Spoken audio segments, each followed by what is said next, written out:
నమస్తే, నేను మీ జర్నలిస్ట్ వసంత్. ఈరోజు అత్యంత ఇన్ఫర్మేటివ్ వీడియోతో మీ ముందుకు వచ్చాను. కులగణన ఈరోజు దేశవ్యాప్తంగా జరుగుతున్న ఒక పెద్ద చర్చ. అసలు కాస్ట్ సెన్సస్ ఎందుకు చేయాలి?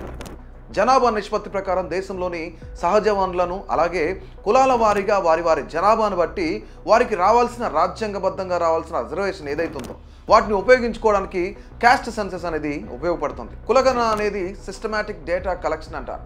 ఒక వ్యక్తి యొక్క వ్యక్తిగత కుల ధృవీకరణ నిర్ధారించడానికి కులగణన చేస్తారు. టిపికల్గా దీనిని ఒక పెద్ద పాపులేషన్ సెన్సస్ కింద పరిగణించాలి. ఈ కులగణన యొక్క ముఖ్య ఉద్దేశం ఏంటి? కుల ప్రాతిపదికన జనాభా ఎలా విభజించబడింది అంటే ఎంతమంది మహిళలు, పురుషులు, వారిలో పెద్దలు ఎంతమంది, చిన్నవారు ఎంతమంది ఉన్నారో, ఇలా ఎంతమంది ఎవరెవరు ఉన్నారనే దాన్ని తెలుసుకోవడానికే ఉపయోగపడుతుంది. జనాభా యొక్క ఆర్థిక స్థితిగతులు కానీ, వృత్తి విధానాలు, ఇలాంటి అన్ని విషయాల గురించి తెలుసుకోవచ్చు. అయితే ఇప్పుడు ఈ కాస్ట్ సెన్సస్ని నిర్వహించమని ప్రధాని నరేంద్ర మోదీ అధ్యక్షతన cabinet committee on political affairs నిర్ణయం తీసుకుంది.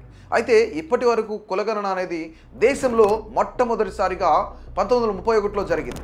అదే చివరి కులగణన కూడా. దాని తర్వాత ఇప్పటి వరకు జనగణన జరిగింది కానీ కులగణన జరగలేదు. కాబట్టి ఇప్పుడు చేయబోతున్న కులగణన అత్యంత ప్రాధాన్యతను సంతరించుకుంది.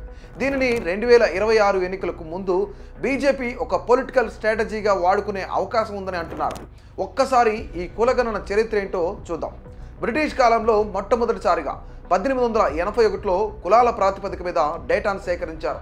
తర్వాత 1931లో చివరిగా కులగణన జరిగింది. 1941లో కాస్ట్ వైజ్ డేటాను కలెక్ట్ చేశారు, కానీ దానిని పబ్లిష్ చేయలేదు. ఇండిపెండెన్స్ వచ్చిన తర్వాత 1951లో జనగణన చేశారు, కానీ కులగణన చేయలేదు. కేవలం SC/ST కులాల గణన మాత్రమే చేశారు. 2011 జనాభా లెక్కలు సేకరించినప్పుడే కులగణన కూడా చేశారు, కానీ దాన్ని పబ్లిష్ చేయలేదు. ఎందుకంటే ఆ కులగణనలో దాదాపుగా 46,000 కులాలు మరియు వాటి ఉపకులాలు ఉన్నాయని తేల్చారు. ఎన్ని కులాలు ఉండటం వల్ల అప్పటి కాంగ్రెస్ ప్రభుత్వం సామాజిక న్యాయం చేయడం కష్టమవుతుందని, ప్రభుత్వానికి ఉపయోగపడదని భావించి అప్పుడు జరిగిన కులగణన గురించి పబ్లిక్ డొమైన్లో పెట్టలేదు. ఈ సెన్సస్ కేవలం ఆర్థికంగా వెనుకబడిన వర్గాలను గుర్తించింది, కానీ కులాల వారీగా ఏ కులం ఆర్థికంగా వెనుకబడిందనేది గుర్తించకపోతే ఈ కులగణన చేసి ఉపయోగం ఏంటి? దీని తర్వాత 2021లో జరగాల్సిన సెన్సస్ కోవిడ్ పాండమిక్ వల్ల ఇప్పుడున్న బీజేపీ ప్రభుత్వం పోస్ట్పోన్ చేసింది. 2021 వరకు బీజేపీ ప్రభుత్వం ఈ కాస్ట్ సెన్సస్ను అపోజ్ చేస్తూనే వచ్చింది. సడన్గా ఇప్పుడు యూటర్న్ తీసుకుని కాస్ట్ సెన్సస్ను నిర్వహిస్తామని చెప్తోంది. దీనిని ఎలా చూడాలి? రాజకీయ లబ్ధి కోసమా? ఎందుకు ఈ మాట అనాలి అంటే 2023లో మొదటిసారిగా బీహార్ గవర్నమెంట్ కాస్ట్ సెన్సస్ నిర్వహించింది. తద్వారా ఏ కులాల ఓటింగ్ పర్సంటేజ్ ఎక్కువగా ఉందో ఆయా కులాలను ఫోకస్ చేసి వారికి తగ్గట్లు ప్రభుత్వం నిర్ణయాలు తీసుకుంటుంది. అయితే ఇదే స్ట్రాటజీని నేడు బీజేపీ దేశం మొత్తం అమలు చేయాలి అనుకుంటుంది. ఎప్పుడైతే బీజేపీ కాస్ట్ సెన్సస్ని నిర్వహిస్తామని చెప్పిందో రాజకీయంగా ప్రతిపక్ష పార్టీలను డిఫెన్స్లోకి నెట్టేసింది.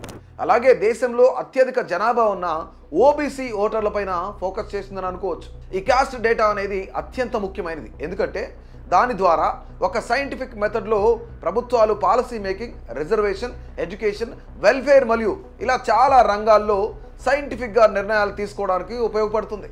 అలాగే శాసనసభలో, ఉద్యోగాలలో, గవర్నమెంట్ ఎడ్యుకేషనల్ ఇన్స్టిట్యూట్స్లో వారి జనాభా నిష్పత్తి ప్రకారం వారికి తగిన స్థానాలను వారు పొందవచ్చు. ఇప్పటి వరకు కులగణన ఎందుకు చేయాలి అనేది చూసాం. ఒకవేళ కులగణన జరిగితే ప్రభుత్వాలు ఎదుర్కొనే సవాళ్ళు ఏంటో కూడా చూద్దాం. ముఖ్యంగా 2011లో జరిగిన కులగణనలోనే 46,000 ఉపకులాలు ఉంటే ఇప్పుడు జరిగితే ఇంకెన్ని ఉపకులాలు బయటకు వస్తాయో మరి. ఇంకో ముఖ్యమైన సవాళ్ళు ఏంటంటే ఈ సెన్సస్ అనేవి సరిగా నిర్వహించకపోతే దేశవ్యాప్తంగా చాలా కులాలు రాజ్యాంగబద్ధంగా వారికి రావాల్సిన హక్కులను కోల్పోయే అవకాశం ఉంది. కాబట్టి కులగణన చేసే అధికారులకి నిర్దిష్టమైన ట్రైనింగ్ ఇచ్చి కులగణన చేస్తే మంచిది. మరొక సవాళ్ళు ఏంటంటే దేశవ్యాప్తంగా మరలా కులాల మధ్య విద్వేషాలు రగిలే అవకాశం ఉంది. అలాగే డామినేట్ క్యాస్ట్లు ఏవైతే ఉన్నాయో వారి జనాభా తగ్గిపోతే దేశంలో అల్లర్లు జరిగే ప్రమాదాలు కూడా ఉన్నాయి. అలాగే బీజేపీ ఈ సెన్సస్ ద్వారా ఓబీసీ వర్గం మీద ఎక్కువగా ఫోకస్ చేయాలనుకుంటుంది. ఒకవేళ వారి జనాభా కనుక వాళ్ళు అనుకున్నంత స్థాయిలో లేకపోతే బీజేపీకి ఇక్కడ గట్టి ఎదురు దెబ్బే అని చెప్పొచ్చు. చివరిగా 140 కోట్ల పైన భారతదేశ జనాభాలో కులగణన చేయడం అనేది అతిపెద్ద ఛాలెంజ్ అనే చెప్పుకోవాలి. కులగణన చేస్తే జరగబోయే పరిణామాలు ఏంటో తెలుసా? మొదటిగా దేశవ్యాప్తంగా రిజర్వేషన్ అంశాల మీద చర్చలు జరుగుతాయి. ఆ తర్వాత అన్ని కులాలు వారి యొక్క రిజర్వేషన్ కోటాను పెంచమని ప్రభుత్వాలపై ఒత్తిడి పెంచవచ్చు.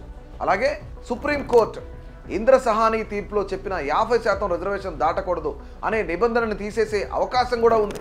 2 తెలుగు రాష్ట్రాల్లో ఎస్సీ వర్గీకరణ జరిగింది. ఎస్సీ ఉపకులాల మధ్య గొడవలు ఏ విధంగా జరిగాయో కూడా మనందరం చూసాం.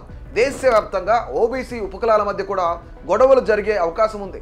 ఈడబ్ల్యూఎస్ కోటా కింద జనాభా సంఖ్య పెరిగే అవకాశాలు కూడా ఎక్కువగా ఉన్నాయి. ప్రస్తుతం ఈ సెన్సెస్ పైన అన్ని ప్రతిపక్ష పార్టీలు హర్షం వ్యక్తం చేస్తున్నాయి. ఇక రాహుల్ గాంధీ అయితే ఈ క్యాస్ట్ సెన్సెస్ని బీజేపీతో మేమే చేయిస్తున్నామని గర్వంగా చెప్పుకుంటున్నారు. చివరిగా ఏదైతే ఈ క్యాస్ట్ సెన్సెస్ ఉందో దీనిని పొలిటికల్ పార్టీలు కుల మత రాజకీయాల మీద కాకుండా సోషియో ఎకనామిక్ పొలిటికల్ డెవలప్మెంట్ మీద ఫోకస్ చేస్తే ఈ సెన్సెస్ ఉపయోగపడుతుంది. ఈ దేశానికి హ్యుమానిటీ మీద అప్లిఫ్ట్మెంట్ జరగాలి కానీ పాపులేషన్ మీద కాదు. లోయర్ కాస్ట్ బిలో పవర్టీ లైన్లో ఉన్న వారిని పొలిటికల్గా ఎకనామికల్గా బలపరచడానికి ఉపయోగపడాలి. సో ప్రతి ఒక్కళ్ళు కూడా ఈ క్యాస్ట్ సెన్సెస్ పైన బీజేపీ తీసుకున్న ఈ యూటర్న్ పైన మీ యొక్క అభిప్రాయం ఏంటో తప్పకుండా తెలియజేయండి.